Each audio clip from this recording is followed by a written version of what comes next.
नूर जे चेहरा आज के पेहला नहीं है আউগোর কালকে আফসোস করিয়ে। এই যে পাঞ্জাবের একটি ভাষা আছে যে আজকে তোমার যেই চেহারা দেখা যায় কালকে সেই চেহারাটা থাকবে না। আবার যে চকচকে চেহারা নিয়ে মানুষ তারুণ্যে প্রবেশ করে সেই চেহারাটা একসময় আবার আফসোস করে, আহা একদিন আমি এমন ছিলাম। যখন চামড়াগুলো ভাঁজ হয়ে যায়, চুলগুলো সব ধগধগে সাদা হয়ে যায়, গলার নিচে টান পড়ে, নখগুলো ফ্যাকাশে হয়ে যায়, দাঁতগুলো এবড়ো থেবড়ো হয়ে যায় অথবা থাকেও না। ঠিক একই ঘটনা ঘটেছে বাংলাদেশের ডক্টর ইউনূসের সরকারের যারা উপদেষ্টা ছিল। আসিফ নজরুলকে দেখলাম শপথ অনুষ্ঠানে দাঁড়িয়ে আছে রেজওয়ানাকে সাথে নিয়ে। সবাই আসছে যাচ্ছে, যারা তাকে দেখে দাঁড়িয়ে যেত তারা একটিবার জিজ্ঞেস করছে না কেমন আছেন। গত ১.৫ বছর তারা ক্ষমতার সর্বোচ্চ লেভেলে ছিল, কিন্তু কোনো রকম ব্যত্যয় ঘটেনি সম্মান, তাদের প্রতি সমীহের অথবা প্রটোকলের। আজকে দেখা গেল যে সেটি আর নেই। পরশু মাত্র শপথ হয়েছে, শপথের ১ ঘন্টা আগেই কেউ তাদেরকে জিজ্ঞেস করছে না। আবার স্বরাষ্ট্র উপদেষ্টা জেনারেল জাহাঙ্গীর, সে শেষ ৩ দিন এখনো তার বাকি দায়িত্ব পালনে। তার পিএস এসে বলছে, স্যার আমাকে আজকে যদি ছেড়ে দেন তাহলে অন্য কোনো মন্ত্রীর আমি দায়িত্ব পেতে পারি। তার আশেপাশে দায়িত্ব পালনকারীরা সবাই তার কাছে আগেই চলে যেতে চাইছে। কেউ ভাবছে না আমি এতদিন যার সাথে কাজ করলাম তার কি অবস্থা হবে। ড্রাইভার এসে বলছে, স্যার আমাকে যদি আজকে আপনি ছেড়ে দেন, ছুটি হয়ে যায়, তাহলে আমি অন্য কোনো মন্ত্রীর গাড়ি চালাবার গাড়ি পেয়ে যাব, নয়তো কোনো মন্ত্রীর গাড়ি হয়তো নাও পেতে পারি। আফসোস করে জেনারেল জাহাঙ্গীর বলেছে, ঠিক আছে তুমিও যাও, আমি না হয় একটা জিপ নিজে চালিয়ে চলে যাব। এই হলো অবস্থা। এরপরে দেখেন আরেকজন উপদেষ্টা আমাদের তৌহিদুল ইসলাম, আমরা যাকে তৌহিদ আনন্দ প্রভুপাদ বলতাম, বিএনপি পন্থী, এই লোক শপথ অনুষ্ঠানের আগে, এখনো শপথ অনুষ্ঠান হয়নি, এখনো সে বাংলাদেশের আপনার প্রটোকল প্রাপ্ত মন্ত্রী। সেই পরিস্থিতিতেও আপনার একটা পুলিশ সদস্য তার গায়ে ধাক্কা দিয়ে, ওই যে গ্রামের বখাটে ছেলেরা অনেক সময় ভদ্রলোকদেরকে বা স্কুলের টিচারদেরকে এভাবে অপমান করার চেষ্টা করে, ঠিক সেইভাবে তৌহিদুল ইসলামকে অপমান করেছে বাংলাদেশের এক নগণ্য পুলিশ সদস্য। তার গায়ে ধাক্কা দিয়ে দৌড় দিছে, একটাবার সরিও বলে নাই। হয়তোবা এমনও হতে পারে তাকে অপমান করার জন্য ইচ্ছাকৃতভাবে এই কাজটি করেছে। কিন্তু দেখেন, ওই যে আজকে তোমার চকচকে দিন, কালকে তা থাকবে না। আজকে তোমায় যে খুব বাসে ভালো, কালকে হয়তো বাসবে না। এটা হলো আল্লাহ তাআলার কাছ থেকে নিয়ন্ত্রিত হয়। পৃথিবীতে কে কাকে ভালোবাসবে, কার মন কিভাবে নিয়ন্ত্রিত হবে, কার মনের ভাবনা কি থাকবে। ধরেন আপনি আপনার বাবার পাশে বসে ১০০০টা ভাবনা আপনার মনে ভাবতেছেন, ব্রেনের ভিতরে ১০০০টা চিন্তা আপনার চলছে, কিন্তু ব্যাপারটা কি বুঝতে পারছেন? আপনার বাবা কিন্তু কিছুই জানে না।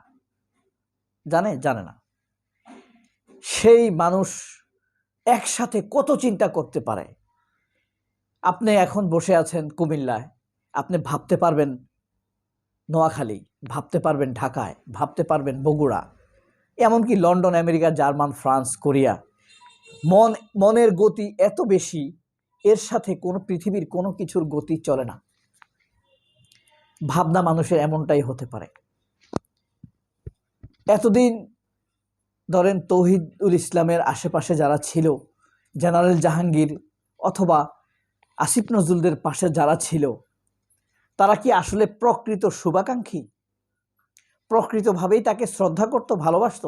হয়তোবা না। যদি প্রকৃতপক্ষেই ভালোবাসত, তাহলে এই লোকটির কি হবে এই কথা না ভেবে তারা ছুটি চেয়ে চলে যেত না। সে একজন ড্রাইভার, একজন পদস্থ ব্যক্তির জন্য একজন ড্রাইভার খুবই ইম্পর্টেন্ট। কিন্তু ড্রাইভার কি বলল? আমাকে ছুটি না দিলে আমি তো মন্ত্রীর গাড়ি পাবো না। সে এটা ভাবলো না এই লোকটার কি হবে, তার অ্যাসিস্ট্যান্টও তা ভাবলো না। বুঝতে পারছেন? পৃথিবীটা এমনই। আপনি যখন খুব ক্রিম পজিশনে থাকবেন, তখন মানুষ আপনার কাছে থাকবে। সেই মানুষগুলোই আশ্চর্যজনকভাবে একে একে দূরে সরে যাবে যখন আপনি সেই পজিশনে আর থাকবেন না, অথবা তারা বুঝতে পারবে আপনার বেশি দিন নাই, আপনার জায়গায় অন্য কেউ চলে আসছে। বাংলাদেশের অবস্থা দেখে তারেক রহমান শপথ নিয়েছেন, দেখেন ডক্টর ইউনূস চলে যাচ্ছেন। ব্যাপারটা অনেকটা সেরকম।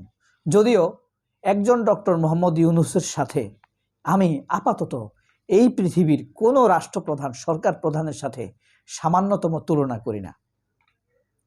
ডক্টর ইউনূসের সাথে যোগ্য তুলনা করার অ্যাবিলিটি ইভেন কি আমি তারেক রহমানকে খুব পছন্দ করি, কিন্তু তারেক রহমান কখনোই একজন ডক্টর ইউনূস হতে পারবে না, সম্ভব না।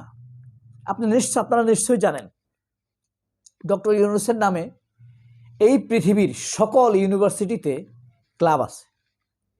এমন কোনো বিশ্ববিদ্যালয় নেই পৃথিবীতে যেই বিশ্ববিদ্যালয় ডক্টর ইউনূসের নাম জানে না। বুঝতে পারছেন? What a kind of type personality of doctor Yunus. Doctor ইউনূসের দেশের লোক এই কথা বললে পৃথিবীর অন্যান্য দেশে 5 স্টার 6 7 স্টার হোটেলগুলোতে বিল কম নেয়, টিকিটটা একটু আগে পায়, এতটা অনার করে ডক্টর ইউনূসকে।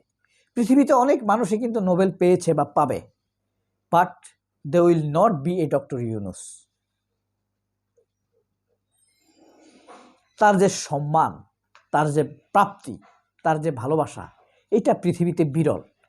পৃথিবীর সব ইউনিভার্সিটি তাকে ইনভাইট করে ইউনিভার্সিটিগুলোর সমাবর্তনে।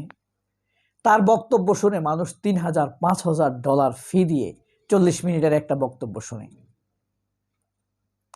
এরকম দু একজন ব্যক্তি আগে ছিলেন, যেমন ইমরান খান, পাকিস্তানের x prime minister Imran Khan, মালয়েশিয়ার মহাতির মোহাম্মদ, আমেরিকার president William Rodham Bill Clinton, তাদেরকে কিছুটা তুলনা করা যায় ডক্টর ইউনূসের সাথে। আপনি জানেন ডক্টর ইউনূসকে সামনে গেলে আমেরিকার প্রেসিডেন্টরাও খুব দাঁড়িয়ে সম্মান করে, অসম্ভব সম্মান করে। সেই ডক্টর ইউনূস চলে গিয়েছেন, তার নাকি ব্যাগ ধরার লোক ছিল না। যদিও এটা মিথ্যা কথা, ব্যাপারটা কিন্তু এমনই হয় পৃথিবীতে। ডক্টর ইউনূস নিজের ব্যাগ কখনো কাউকে ধরতে দেন না। তিনি যেদিন প্রধান উপদেষ্টা হওয়ার জন্য ফ্রান্স থেকে ঢাকা ইন্টারন্যাশনাল এয়ারপোর্টে নেমেছেন, সেদিনও নিজের ব্যাগটা তিনি নিজেই ধরে নিয়ে এসেছেন। এই হলো পৃথিবীর রং, এই হলো পৃথিবীর নিয়ম। এর ব্যতিক্রম নেই তা নয়। আপনি দেখবেন বিপদে অনেক দুরবস্থায়ও বন্ধুকে ছেড়ে বন্ধু যায় না। অনেক আছে এরকম, স্বামী স্ত্রীর বন্ধনের ক্ষেত্রে আছে, বন্ধুর ক্ষেত্রে আছে, ভাই বোনের ক্ষেত্রে আছে। তো বেশিরভাগই হলো ছুটে চলে যায়। এই পৃথিবীটা কিন্তু ছেড়ে চলে যাবার পৃথিবী। আমরা এই পৃথিবীতে এসেছি ছেড়ে চলে যাব বলেই। খুব অল্প সময় পরেই দেখব যে আমরা চলে যাব, এই পৃথিবীতে আমরা থাকবো না।